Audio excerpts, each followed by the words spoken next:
Good morning. Once in a while we find a piece of equipment or new technology or engineering that is so simple that I don't need someone to explain it to me 10 times before I start to get it. And today is one of those happy days for everyone.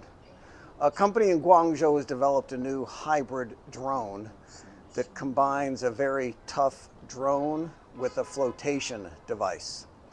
It's called the TY3R water rescue drone, and it's built by a company called Didiok. I think this is how they pronounce that. Didi is a ride-sharing app here in China, like Uber back home. So this would make sense. Didiok. The rescue buoy drone is priced at just under $12,000 US. It works in gusty wind conditions up to about 30 miles per hour or 50 kilometers per hour. It has a ceiling of over 4 kilometers and can be remotely piloted up to about a kilometer away.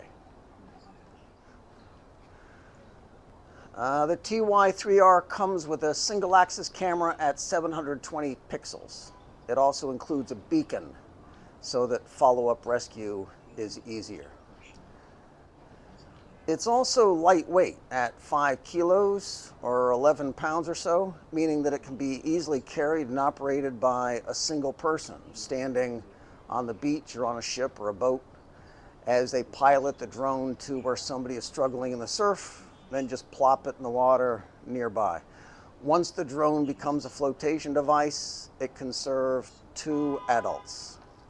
We'll link to the company websites. You can check it out for yourself and talk to them. And the Guangzhou company is clearly marketing these drones to public health offices, lifeguards, municipal search and rescue departments.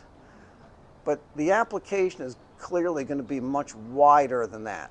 Surfers, kayakers, fishermen who go out in storms, like those crazy guys on Deadliest Catch, offshore oil platforms. These people come to mind right away. Anyone who might get in trouble working or playing on the water. The Chinese have this saying, they say, only good swimmers drown.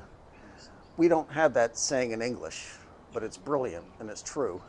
Most of the people who get in trouble in the water, we are strong swimmers. And it's windy and the red flags are out on the beach and the lifeguards are telling everyone to stay away, but we go in anyway. And 5 minutes later, we realize we made a big mistake and the lifeguards were right. Lifeguards are going to be buying lots of these things, and there will be lots of other markets for them too. Be good.